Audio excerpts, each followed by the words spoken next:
Really? Yeah, I mean, that's the thing. The room was lightning in a bottle. I don't think you can recreate it. So you need to kind of step aside and try to create something totally different. So me again. Did you see his music video that he made? Oh. No, I don't know. It was actually good. Music video. Yeah. I mean, he put himself as his neighbour's character in it, so obviously that I've got him written all over it, but it was actually well done. Oh, okay. Do you own a pair of Tommy Wiseau underwear? Yeah, he gave me a few. They actually, I gotta admit, they're really comfortable.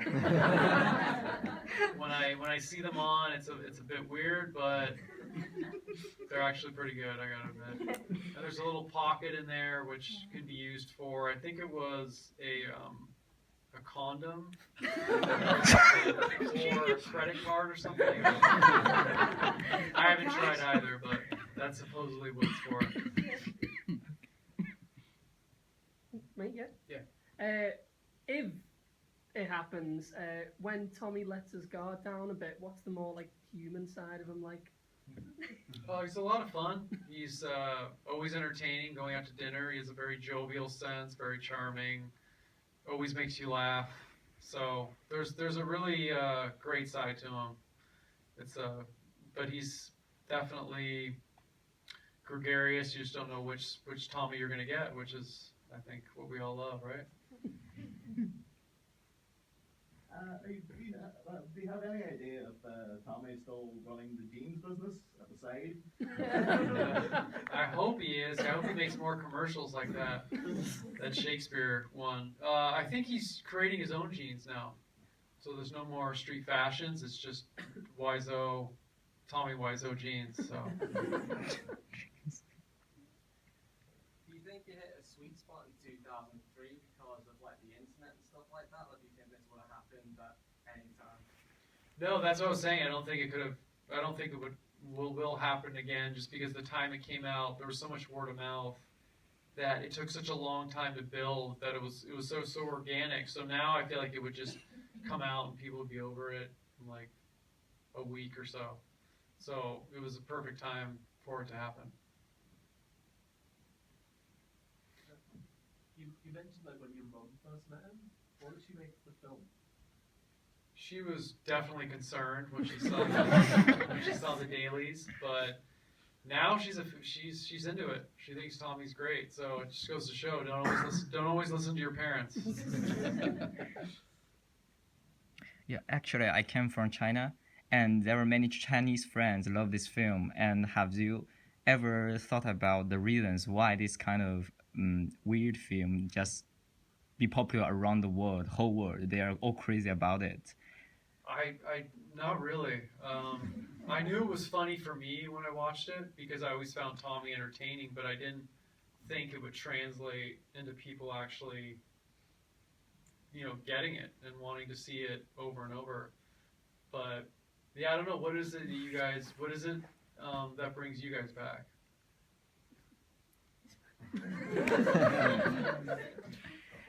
And It's a habit now.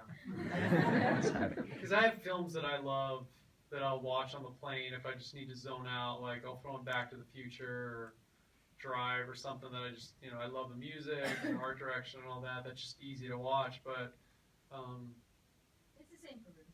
what's that? It's the Yeah. same for the Ruby. I think, you know what? If it weren't for the 3 sex scenes in the first 15 minutes, I think I could probably enjoy it a little bit more. But yeah, it's weird because a lot of the movies that I watch a lot have a very likable plot with likable characters, but this one doesn't really exactly have that. So, but I think it's just totally different. I think like in the alley, when you watch it, you always notice something different. And one of the things I noticed was that when Johnny is walking towards the brick wall, there's nowhere to go. He's walking straight into the brick wall. There's no out. So when Mike stops him, he was just walking straight into a brick wall. So I don't think, like, there's just stuff like that you notice. So maybe that's what's also interesting about it. It's better watching it at a midnight screening Yeah. than socially on your own. I mean, I've only watched it. I've watched it a couple of times on my own, but just so I can hear the dialogue, because you can't hear the dialogue in the cinema, and just to rehearse your insults and where the spoons are. But it's like a cult thing. It's yeah. If you put someone on a desert island, they wouldn't have what the phone's this. But. Yeah, I think that's one of the things about it that you almost feel like you're kind of part of the film. Yeah. Because there's so many things you can interact with and questions you can yell. So it's almost like a chance to kind of go be part of a film. And like bringing new people to it and watching them watch it Yeah. as well, because they do these like in New Zealand as well. So, Yeah, like, it's just the shock value I think is one of the best, because it was made by one person who had full creative control, who had the money to do that, and that never happens. So I think people love it because it's so bizarre, and the making of it is even more bizarre. Like, the history of it is the most bizarre thing I've ever read. And, like, the more you read about it, like it said in the documentary, the more questions are raised. Like, you just Yeah. never get answers for anything, you know? yeah, that was kind of like with the book. It's like I feel like there's a lot of questions that are answered, but then a ton more are brought up, because it's like, oh, he came from there, but then that doesn't explain. So it just keeps on giving. That's part of the thing that I like, not even all these years later, not knowing too much about Tommy, because I still find stuff out, and I feel like if I knew the whole thing, part of the entertainment would be gone. You ever get recognized? Like, as. Yeah.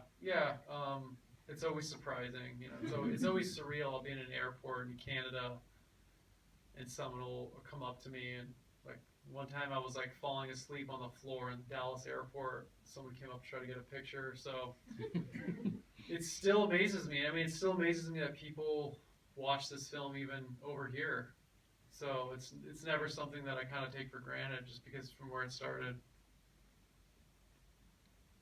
I was just, I know he had a lot of creative control, but was there anything that he had to edit out? Was there anything he shot but decided not to put in? Is there like a secret 4-hour-long director's cut? You know what? He put everything that we shot in the film, except for the alternate Chris R scene. There was an alley Chris R scene that he decided wasn't dramatic enough, so he threw it up on the green screen rooftop. And then there's an alternate suicide, because we shot in the living room, and when he shot himself, there was this blood that was like spatting against the fireplace, and it looked like you were just taking a ketchup packet and whacking it. So he decided to move it up to the bedroom. But other than that, everything is put in the film.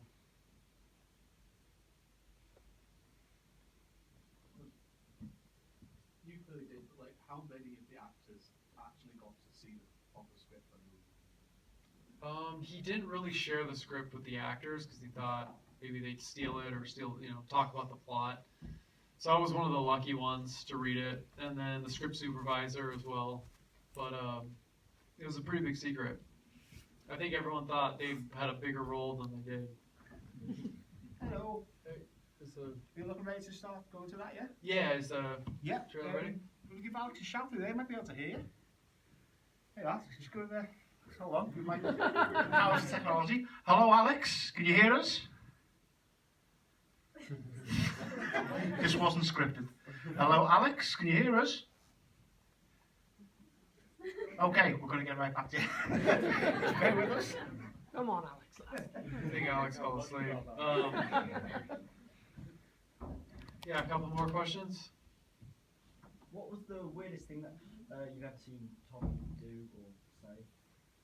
Or like on set? There was a moment on set where he got really frustrated because this girl asked for water, and he flipped out and said, "Nobody in Hollywood will give you water." And everyone just kind of was like, whoa. Everyone kind of braced themselves. So that was probably one of the weirder moments. And then also, of course, when he would hang upside down. Alex is ready. Whatever. Ready? All right, guys. Yeah. Yeah. Brace yourselves.